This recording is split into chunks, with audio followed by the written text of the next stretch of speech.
तैयार हो जाओ दोस्तों, आप सबका स्वागत है मेरे चैनल सुपर लेवल मानवा में। आज हम शुरू करने जा रहे हैं एक नई मानवा और उसका नाम है आर्कमेज ट्रांसेंडिंग थ्राउट रिकर्जन। हम चैप्टर की शुरुआत में देखते हैं कि एक बैटलफील्ड के अंदर एक वॉरियर पड़ा हुआ था और उसके सीने में एक स्पेयर किसी ने घुसा रखा था। ये सारा नजारा एक लड़का देख रहा था, वो और कोई नहीं अपना हीरो था। वो सोच रहा था वॉरियर कैसे मर सकता है, और अपने हीरो के साथ और भी लोग थे, वो भी उस वॉरियर को लेकर बैठे हुए थे और सोच रहे थे ये कैसे मर गया। इधर अपना मेन कैरेक्टर सोच रहा था ये कोई नॉर्मल हीरो नहीं है, ये एक वॉरियर है जिसको पावर मिली है गॉड से, जिसकी मदद से वो इस डीमन गॉड को मार सके। लेकिन ऐसा कैसे हो गया, ये मर कैसे गया। और दूसरी तरफ से डीमन गॉड आ रहा था इन सबको मारने के लिए। दूसरी तरफ से अपना मेन कैरेक्टर सोच रहा था अगर ये मर गया है तो हम क्या करें, हमें कुछ समझ में नहीं आ रहा। उतने में ही प्रिस्टेस बोलने लगती है डीमन गॉड ने अपने स्पीड से डायरेक्ट हमारे वॉरियर के सीने पे अटैक करा है, जिसकी वजह से उनकी दिल की धड़कन भी रुक गई है। अगर हम अपनी रिकर्जन स्पेल का भी यूज करें तो उसका भी कोई असर नहीं होगा, क्योंकि इनकी हार्ट बीट पूरी तरह से खत्म हो गई है, क्योंकि इस स्पेयर के चक्कर में उनके दिल के काफी सारे टुकड़े हो गए हैं। ये बात सुनते ही अपना मेन कैरेक्टर अपने हाथ को सिर पे रख लेता है और बोलने लगता है कि मैं ही पागल था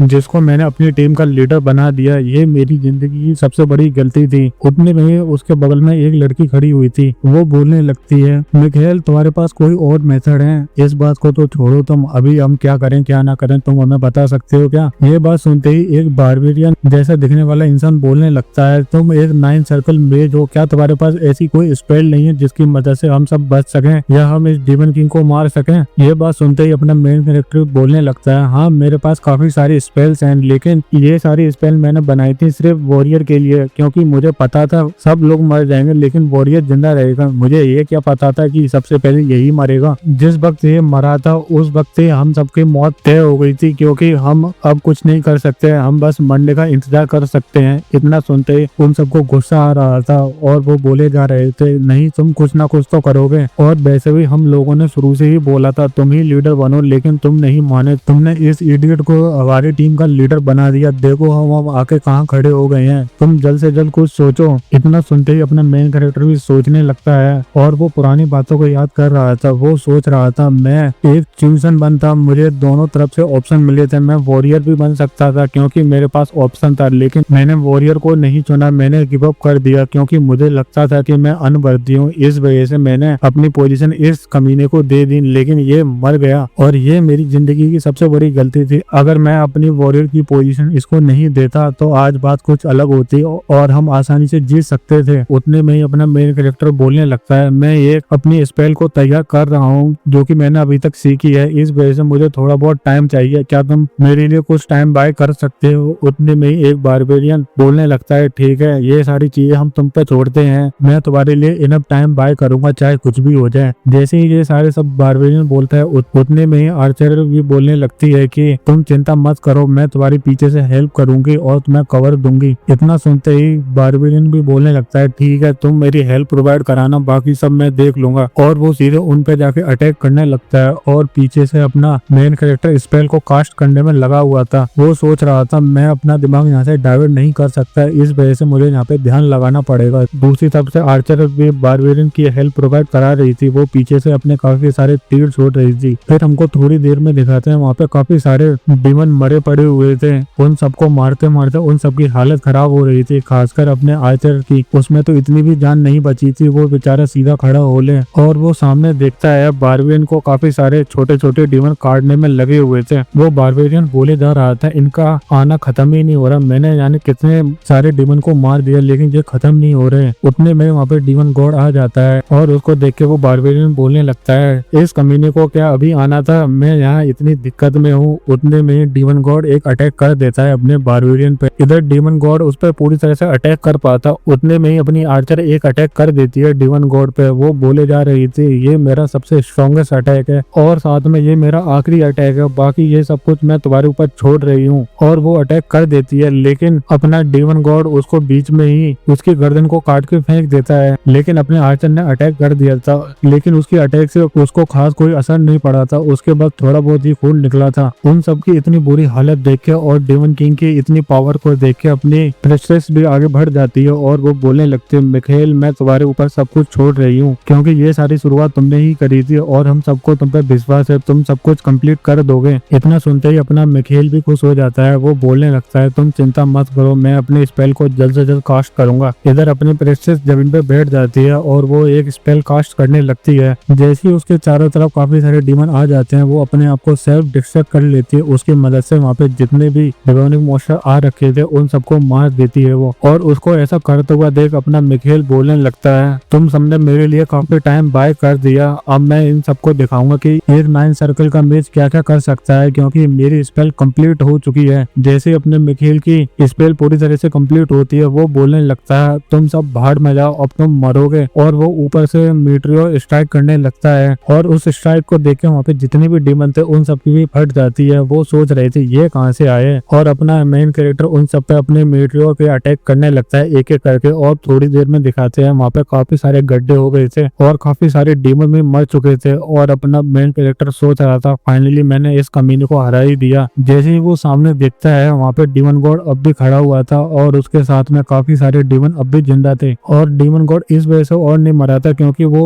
रीजनरेट होने में लगा हुआ था। और उसकी रीजनरेट की पावर को देख के अपना मेन कैरेक्टर सोचने लगता है मुझे लगता है कि मैं अभी भी लैकिंग करने में लगा हुआ हूँ, क्योंकि मैंने नहीं सोचा था मैं ये वाले स्पेल को कास्ट करूंगा, क्योंकि ये वाली स्पेल को मैंने पूरा कंप्लीट ही नहीं करा था। ऊपर से मेरे पास इतना मैजिक भी नहीं था क्योंकि मैंने अपने वॉरियर की पोजीशन को छोड़ दिया, इस वजह से मेरे अंदर मैजिक कम था। लेकिन अगली बार अगर मुझे मौका मिला तो मैं इस कमीने को छोड़ूंगा नहीं मैं अपने सारे सबऑर्डिनेट को मरने दूंगा। अगर ऐसा दिन दोबारा आया तो तुम देख लेना डीमन गॉड, तुम मेरे हाथों से मर के ही रहोगे। और उसके बाद अपना मेन कैरेक्टर दोबारा से एक स्पेल कास्ट करने लगता है और बोलता है कि एक 9 सर्कल का आर्च मेज वो इतनी पावर को होल्ड नहीं कर सकता जिसकी मदद से वो पूरे वर्ल्ड को रीराइट कर सके, लेकिन एक 10 सर्कल का मेज वो कर सकता है क्योंकि उसके अंदर इतनी पावर होती है और उसके अंदर इतना मैजिक भी होता है। वो पूरी दुनिया को रीराइट कर सकता है जैसे वो चाहे। और ये सब कुछ बोलते हुए वो दोबारा से सोचने लगता है ये सब कुछ मैं करके ही रहूंगा, चाहे मुझे इसमें कुछ भी करना पड़े, लेकिन मैं इसको कंप्लीट करूंगा और मैं अपने सारे सर्कल को ब्रेक करूंगा जिसकी मदद से मैं एक नया सर्कल बना सकूं और मैं 10 सर्कल आर्च मेज बन जाऊं। और अपना मेन कैरेक्टर अपने सारे सर्कल को तोड़ने में लगा हुआ था जिसकी वजह से उसके काफी दर्द हो रहा था। वो सोचे जा रहा था मेरे जितने सर्कल टूटते जा रहे हैं उसकी वजह से मेरे शरीर में मुझे ऐसा लग रहा है कि मेरे शरीर से कुछ ज्यादा ही मैजिक बाहर आ रहा है। अगर ऐसा ही चलता रहा तो मेरा शरीर पूरी तरह से फट जाएगा क्योंकि मैं इसको हैंडल नहीं कर सकता। और उसके बाद अपना मेन कैरेक्टर द्वारा से एक स्पेल कास्ट करने लगता है और बोलने लगता है कि अगर ये काम नहीं करेगा तो मैं एक नई चीज लेके आऊंगा। बस वो एक थ्योरी है लेकिन मैं उसको अभी कंप्लीट करके ही रहूंगा चाहे कुछ भी हो जाए। और वो दोबारा से एक स्पेल कास्ट करने लगता है और वो सामने देख रहा था उसके सबऑर्डिनेट के शरीर के टुकड़े पड़े हुए थे, किसी का हाथ डला हुआ था और किसी का सिर कटा हुआ था। और उन सबको देख के वो सोच रहा था मेरे सारे के सारे सबऑर्डिनेट मर चुके हैं क्योंकि मैं सबसे बड़ा पागल हूँ और मैंने इन सबको ढंग से यूज नहीं कर पाया और मैंने इनको बचा भी नहीं पाया। जैसे ही उसकी स्पेल कास्ट होती है अपने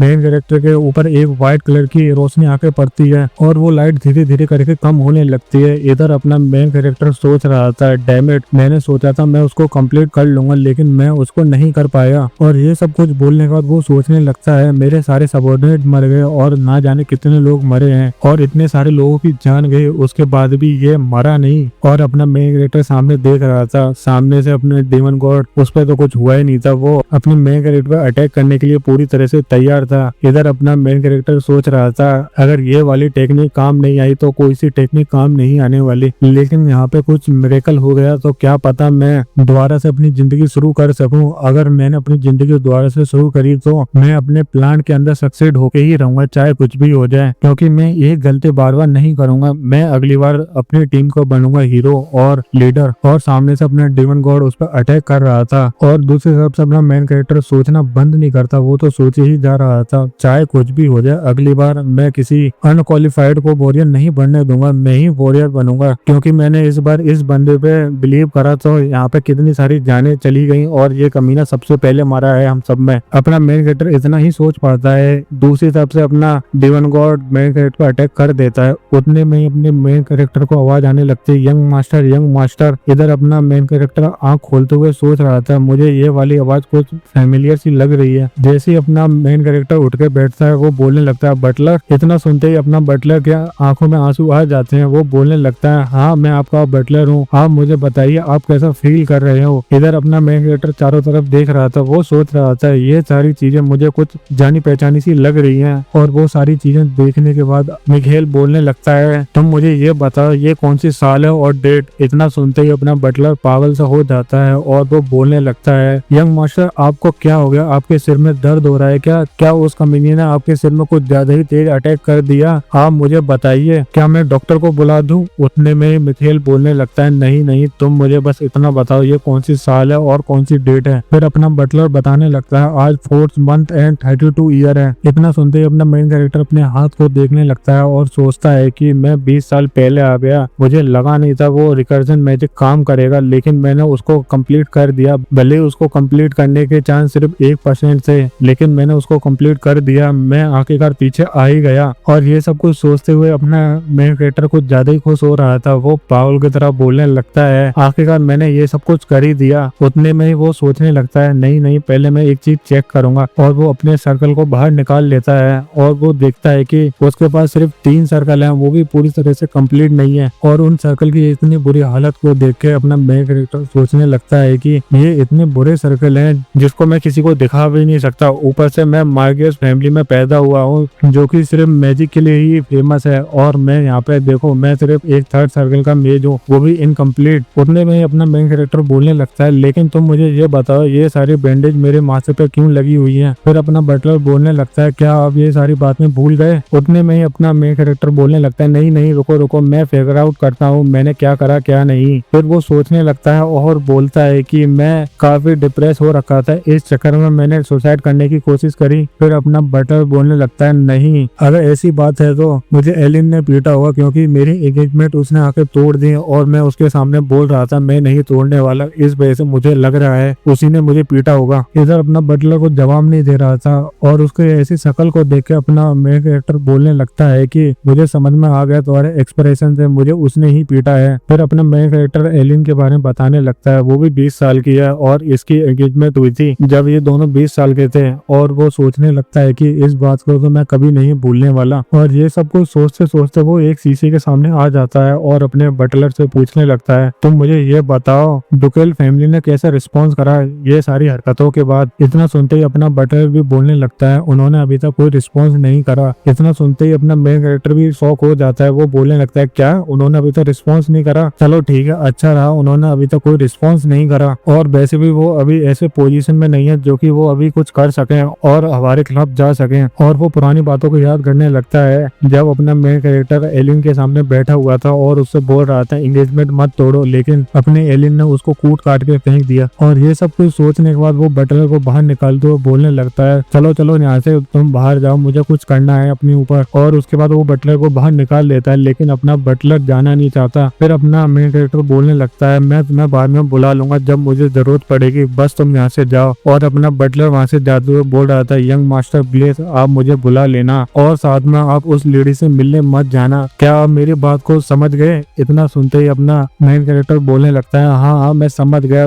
बस तुम यहाँ से चले जाओ। और वो गेट को बंद कर देता है। और गेट को बंद करने के बाद वो सोचने लगता है, मेरी कितनी बुरी रेपुटेशन थी जब मैं 20 साल का था। और ये सोचने के बाद वो पुरानी बातों को याद कर रहा था जब अपना मेन कैरेक्टर किसी पे स्पेल कास्ट कर रहा था। उतने में ही अपना वॉरियर आ जाता है और वो बोलने लगता है, मिखेल तुम ऐसा नहीं कर सकते, तुम अननेसेसरी किसी की जान नहीं लेने वाले, ये मेरा ऑर्डर है। जब भी वॉरियर अपने मिखेल को रोकता था, मिखेल सोचने लगता था ये कितना बड़ा पागल है, इसे लगता है कि मैं राइटियस हूँ तो पूरी दुनिया राइटियस है। इसी वजह से हमें काफी सारी दिक्कत आई थी, क्योंकि ये किसी को मारता नहीं था, ये सबको जाने देता था। और उन सबको छोड़ने के बाद वो बोलने लगता था, मैं एक वॉरियर हूँ और मुझे डिवाइन पावर मिली है, मैं सिर्फ डीमन किंग को ही मारूंगा और किसी को नहीं। जब भी ये बात अपना वॉरियर बोलता था, मिखेल को गुस्सा आ जाता था और वो बोलने लगता था, तुम शांत रहो, मैं तुम्हें छोड़ूंगा नहीं। और ऐसी वो पुरानी बातों को याद कर रहा था। एक बार उनके पीछे ड्रैगन पड़ गया था और उससे बचते हुए ये सारे के सारे भाग रहे थे। इधर अपना मिखेल बोल रहा था, तुम उसको मारते क्यों नहीं? फिर अपना वॉरियर बोलने लगता है, मैं सिर्फ डिवन गॉड को मारूंगा और मैं किसी को नहीं मारने वाला, चाहे कुछ भी हो जाए। और मिखेल की जर्नी में ऐसे ही एक दूसरे से लड़ते रहते थे। इधर अपना वॉरियर बोलता रहता था, मैं किसी का यूज नहीं करने वाला, चाहे कुछ भी हो जाए। तुम मेरी बात समझ रहे हो? जब भी ये अपना वॉरियर बोलता था, अपने मिखेल को गुस्सा आ जाता था, क्योंकि वॉरियर उनको काफी बार मर्सी दिखा देता था, लेकिन उसकी वजह से उन्हें काफी दिक्कत आती थी। और ये सारी बातें सोचते सोचते वो सोचने लगता है कि इस बार मैं ये सेम मिस्टेक नहीं करूंगा चाहे कुछ भी हो जाए। फिर अपना सीन शिफ्ट होता है पेट्रियास पे। पेट्रियास बोलने लगता है वो कमीना बच्चा जग गया क्या? फिर बटलर बोलने लगता है yes my lord, young master जग चुके हैं। इतना सुनते ही पेट्रियास भी बोलने लगता है तुम मुझे ये बताओ वो जगने के बाद कर क्या रहा था? क्या उस कमीने बच्चे ने बोला है कि वो दोबारा से मिलने जाएगा उस प्रिंसेस से? अगर वो इस बार उससे मिलने के लिए गया ना तो मैं उसकी टांगे तोड़ दूंगा। इतना सुनते ही अपना बटलर भी शांत हो जाता है और वो बोलने लगता है लेकिन इस बार यंग मास्टर थोड़ा पहले से चेंज हो चुके हैं अगर मैं सोचूं तो। और साथ में आप चिंता मत करिए, अगर यंग मास्टर दोबारा से उनसे मिलने के लिए गए तो मैं आपको रिपोर्ट कर दूंगा। इतना सुनते ही अपना पेट्रियार्क भी बोलने लगता है लेकिन तुम अभी मुझसे बोल क्या रहे थे? इतना सुनते ही अपना बटलर भी सोचने लगता है क्या मैं इनको बता दूं कि यंग मास्टर पहले से चेंज हो गए हैं, क्योंकि अब उनका देखने का नजरिया भी अलग सा लग रहा है। अब मुझे उनको देख के ऐसा लगता है कि उनके अंदर पूरी रेज भरी हुई है और वो किसी को भी मार सकते हैं सिर्फ अपनी आंखों से ही। उतने में अपना दोबारा से सीन शिफ्ट होता है। मिखेल सोचे जा रहा था इस बार मैं 20 साल पहले आ गया हूँ और मैं इस बार ये वाली गलती नहीं करने वाला जो कि मैंने पिछली बार की। इस बार सिर्फ मैं अपनी टीम में ऐसे लोग लूंगा जिसकी मदद से मैं डिमन गॉड को मार सकूं और ये सारा काम मैं अभी से स्टार्ट करूंगा चाहे कुछ भी हो जाए। और उसके बाद अपना मेन कैरेक्टर अपने सारे सर्कल को बाहर निकाल लेता है और उन सर्कल को देख के वो बोलने लगता है कि सबसे पहले मुझे इन सर्कल को स्टेबल करना पड़ेगा क्योंकि ये सारे के सारे गलत डायरेक्शन में घूमने में लगे हुए हैं। और ये सब कुछ बोलने के बाद वो जमीन पे बैठ जाता है और जमीन पे बैठते हुए वो सोच रहा था मुझे थोड़ा बहुत दर्द होगा और उसके अलावा कुछ नहीं। फिर वो माना के बारे में बताने लगता है। माना सर्कुलेट होता है एक सर्टेन डायरेक्शन में, लेकिन अभी के टाइम में अपने मेन कैरेक्टर का माना अभी ढंग से फ्लो नहीं हो रहा। फिर अपना मेन कैरेक्टर दोबारा से बताने लगता है अगर तुम्हारा माना एक डायरेक्शन में फ्लो हो रहा है तो उसकी मदद से तुम अपने माना को ढंग से यूटिलाइज कर सकते हो। जो भी तुम्हारी स्पेल कास्ट होगी उसको भी तुम ढंग से यूज कर सकोगे। और खासकर जिसका भी क्लॉक वाइज घूमता है उनके अंदर सबसे ज्यादा मैजिक होता है। और साथ में ये सारा माना डायरेक्ट हार्ट में जाके स्टोर होता है और हार्ट से ही अलग अलग जगह जाके वो रुकता है। जैसे ही तुम इसको पूरी तरह से परफॉर्म कर लेते हो और उसके बाद तुम्हारा एक सर्कल तैयार हो जाता है। और ये सब कुछ बताने के बाद वो दोबारा से सोचने लगता है मैं इसको एक डायरेक्शन में नहीं घुमाने वाला, मैं इसको अपने शरीर के 12 डायरेक्शन में घुमाऊंगा क्योंकि अगर तुमने अपनी बॉडी के अंदर अपने मैजिक को फ्लो करा लिया ना तो तुम्हारा मैजिक ढंग से यूज होगा और वो सबसे पावरफुल भी होगा। और इस चीज को करते हुए अपने मेन कैरेक्टर की हालत खराब हो रही। वैसे तो ये आसानी से हो जाता है लेकिन मेरी बॉडी इस टाइम इतनी वीक है कि मेरे अंदर इतना माना ओवरफ्लो हो रहा है जिसकी वजह से मेरी बॉडी पूरी तरह से फट जाएगी। लेकिन मैं इसको कंप्लीट करके ही रहूंगा क्योंकि मुझे ये वाली चीज दोबारा नहीं मिलने वाली, मैं दोबारा से पास्ट के अंदर नहीं आने वाला। ऊपर से ये वाला पेन कुछ नहीं है जो कि मुझे फ्यूचर में मिलेगा, मैं इसको एंड्योर कर सकता हूँ और मैं इसको एंड्योर करूंगा भी। और ये सब कुछ सोचते सोचते अपना मेन कैरेक्टर अपने सर्कल को ठीक करने लगता है और उसके अंदर एक नया सर्कल भी ऐड कर लेता है। जैसे ही सर्कल ऐड होता है अपना मेन कैरेक्टर बोलने लगता है फाइनली ये कंप्लीट हो गया। भले ही ये इतना बुरा नहीं था लेकिन मैंने अपने सारे सर्किट को कंप्लीट कर लिया है जिसकी मदद से मैंने एक नया सर्कल बना लिया है और अब मैं अपनी मैजिक को ढंग से यूज कर पाऊंगा क्योंकि अब मैं भी 4th सर्किल का मेज बन चुका हूँ। और इस सर्कल को बनाने के लिए मेरे पास जितना बचा हुआ माना था मैंने उसको इसके अंदर लगा दिया जिसकी मदद से मैंने इस सर्कल को बना लिया। भले ही इस सर्कल को बनाने टाइम मुझे लगा नहीं था मैं इसको बना पाऊंगा लेकिन मैंने इसको बना लिया। और ये सब कुछ बोलने के बाद वो अपने हाथों को आगे बढ़ाने लगता है और सोचता है कि चलो मैं नेक्स्ट लेवल पे जाता हूँ। और वो अपने हाथों से आइस स्फीयर और बाहर निकालता है और सोचने लगता है केवल 7 सर्कल का मेज ही मल्टी कास्टिंग कर सकता है क्योंकि उसके अंदर ही इतना माना होता है जिसकी मदद से वो मल्टी कास्टिंग कर सके। लेकिन मेरी बात ही अलग है क्योंकि मैं 9 सर्कल का मेज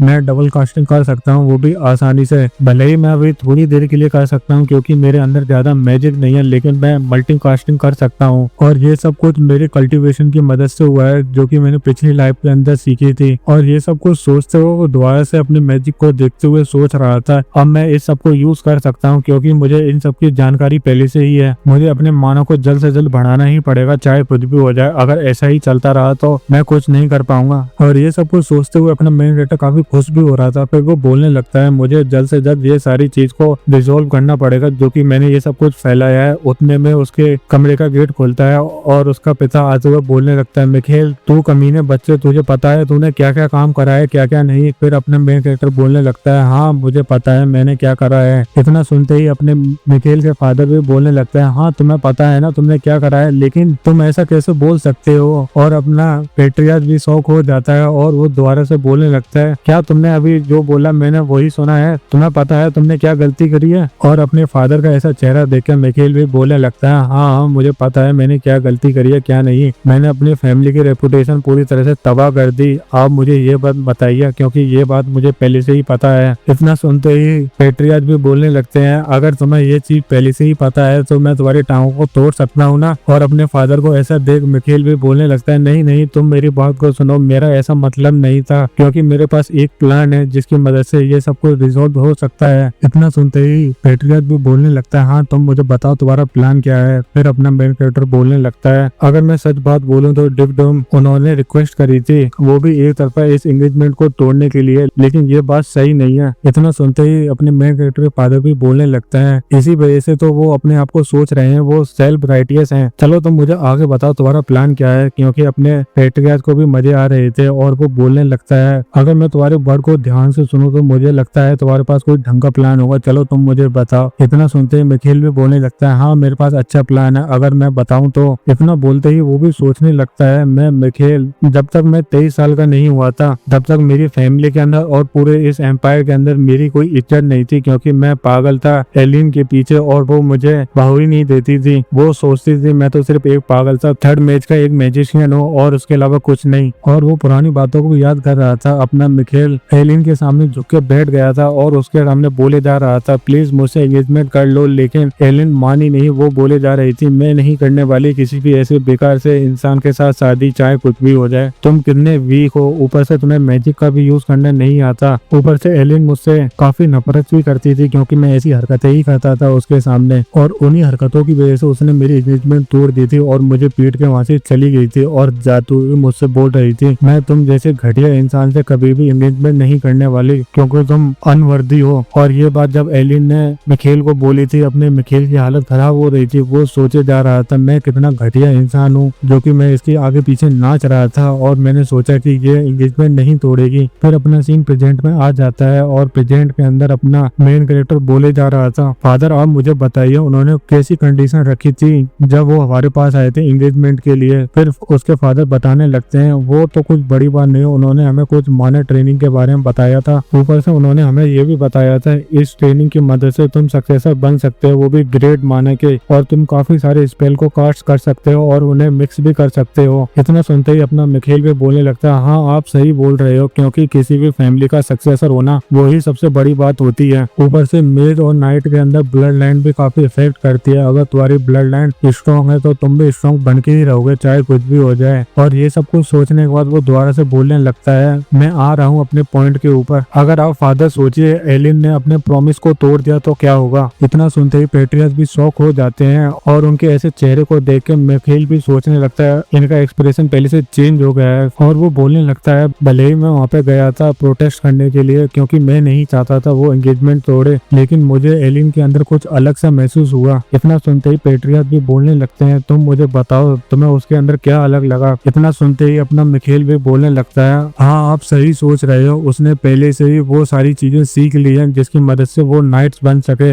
ऊपर से उसने हमें बताया भी नहीं वो नाइट बनना चाहती है और उसी के परिवार ने हमें एंगेजमेंट का ऑफर भी दिया था। इतना सुनते ही पेट्रियार्च भी बोलने लगते हैं, क्या तुम सीरियस हो। फिर मिखेल बोलने लगता है हाँ, और ये बोलने के बाद वो सोचने लगता है ये वाली स्टोरी मैंने अभी की अभी बनाई है। इधर अपने पेट्रियार्च बोलने में लगे हुए थे, ये कितनी स्ट्रेंज बात है, मैं 8 सर्कल का मेज होने के बाद भी मैं ये सारी चीजें नोटिस नहीं कर पाया, लेकिन ये सारी चीजें तुमने कैसे नोटिस कर ली, तुम मुझे जरा इस बात का एक्सप्लेनेशन दोगे। इतना सुनते ही मिखेल भी बोलने लगता है, कुछ समय पहले मैंने वहां जाके देखा था वो अपनी बॉडी को ट्रेन करने में लगी हुई थी, वो भी माना के साथ। और ये सब कुछ बोलने के बाद वो दोबारा से सोचने लगता है ये सब कुछ तो झूठ है, और ये सब कुछ सोचने के बाद वो दोबारा से बोलने लगता है, भले ही उसका माना पूरी तरह से स्टेबल नहीं था लेकिन उसके अंदर माना था। ये बात सुनते ही पेट्रियार्च भी बोलने लगता है, क्या तुम सही बोल रहे हो, मैं तुम पर विश्वास कर सकता हूँ। इतना सुनते ही मिखेल भी बोलने लगता है, आप 8 सर्कल के मेज हो और आपने ये चीजें ढूंढ नहीं पाए तो सिर्फ एक ही बात हो सकती है, वो आपको ट्रिक करने में लगे हुए हैं और कुछ नहीं। इतना सुनते ही अपने पेट्रियार्च को भी कुछ बोलने के लिए नहीं हो रहा था, वो बोलने लगता है, तुम मुझसे सच बोल रहे हो ना, मैं तुम पे ट्रस्ट कर सकता हूँ ना, और तुम मुझे उस टूल का यूज करने के लिए बोल रहे हो। इतना सुनते ही अपना मिखेल भी बोलने लगता है, हाँ मैं उसी टूल की बात कर रहा हूँ और उस टूल का नाम है इंस्टेंट मैजिक टूल। उतने में अपना सीन शिफ्ट हो जाता है, इधर एडेल अपनी ट्रेनिंग करने में लगी हुई थी, वो भी शोर के साथ, और उसके सामने एक डमी था, उसको वो टुकड़ों में काट देती है और बोलने लगती है, ये कितना आसान था, मुझे लगता है कि मैं अपने अपनी शॉर्टमैनशिप को अच्छे से यूज कर सकती हूँ। अब उतने में उसके कानों में आवाज आती है एलिन। जैसे ही वो पीछे पलट कर देखती है वहाँ पे उसके फादर थे और वो बोलने लगती है फादर। इतना सुनते ही एलिन के फादर बोलने लगते हैं तुम मुझे बताओ उस दिन मिखेल ने और कुछ तो नहीं करा। ये बात सुनते ही एलिन बोलने लगती है हाँ वैसे भी वो पागल है, वो क्या ही नोटिस कर लेगा मेरे अंदर। इतना सुनते ही एलिन के फादर बोलने लगते हैं लेकिन अगर उसने नोटिस कर लिया ना तो काफी बड़ी दिक्कत आ सकती है। और अपने फादर को ऐसा देख एलिन भी बोलने लगते हैं अगर उसने नोटिस करा होता ना तो 2 दिन बीत चुके हैं और उसने अभी तक यहाँ पे आके कुछ नहीं करा। और ऊपर से फादर आप क्या सच में ये सोचते हो कि वो मेरा पार्टनर बन सकता है? इधर उसके फादर उस पर ध्यान नहीं दे रहे थे, वो बोले जा रहे थे अगर मार्टियस को पता लग गया ना तो काफी बड़ी दिक्कत आ जाएगी, तुम्हें पता है ना। और ये सब कुछ बोलने के बाद वो सोचने लगता है ऊपर से उसकी फैमिली फेमस है पूरे एम्पायर के अंदर, अगर उन्हें पता लगा मेरी बेटी एक नाइट बनना चाहती है तो हमारी पूरी फैमिली पूरी तरह से तबाह हो जाएगी। और इसी वजह से मैंने अपनी बेटी को एक टूल दिया है जिसकी मदद से वो अपने मानव को छुपा सकती है। और ये सब कुछ सोचने के बाद वो बोलने लगते हैं क्या तुम अपने मानव को ढंग से यूज करना सीख गई ना? इतना सुनते ही एलिन भी बोलने लगती है हाँ मैं अभी ढंग से यूज नहीं कर पा रही लेकिन अभी के लिए इतना ही काफी है। इतना सुनते ही एलिन के फादर भी सोचने लगते हैं हाँ इसने सही बोला, मेरी बेटी टैलेंटेड है और पॉलिटिकल मैरिज नहीं होती तो मैं उस कंपनी के साथ अपनी बेटी की एंगेजमेंट की बात कभी करता ही नहीं। उतने में एलिन बोलने लगते हैं आप मुझे बताइए अभी कुछ दिनों पहले एक एंगेजमेंट प्रपोजल आया था पार्सलोप काउंटी से। इतना सुनते ही उसके फादर भी बोलने लगते हैं वो एक अच्छी फैमिली है और आज के ही दिन वो यहाँ आने वाले हैं और उनके साथ लियोन भी आने वाला है। और तुम्हें पता होगा कि लियोन ही अगला सक्सेसर बनेगा उसकी काउंटी का क्योंकि वो काफी टैलेंटेड है, वो पैदा ही हुआ है एक स्वॉर्ड के साथ और वो अगला स्वॉर्ड सेंट बन के ही रहेगा। इतना सुनते ही एलिन भी बोलने लगती है हाँ आप सही बोल रहे हो, ऊपर से लियोन ही बनेगा मेरा असली पार्टनर क्योंकि वो पागल तो किसी भी काम का नहीं है। उतने में वहाँ पे एक सर्वेंट आ जाता है, वो बताने लगता है माय लॉर्ड यहाँ पे डेलीकेट आ गए हैं, आप उनसे मिलने के लिए जा सकते हो। इतना सुनते ही एलिन के फादर बोलने लगते हैं क्या पार्सलोप काउंटी वाले इतनी जल्दी आ गए? फिर उसका नाइट बोलने लगता है नहीं वो नहीं आए। ये जवाब सुनते ही वो बोलने लगता है अगर वो नहीं आए तो कौन आया है? ऊपर से हमने यहाँ पे किसी को एक्सपेक्ट भी नहीं करा था, ना ही हमने किसी को बुलाया। इधर उसके नाइट की हालत खराब हो रही थी क्योंकि उसे भी डर लग रहा था नाम बताने से। फिर अपना सीन शिफ्ट हो जाता है मिखेल पे।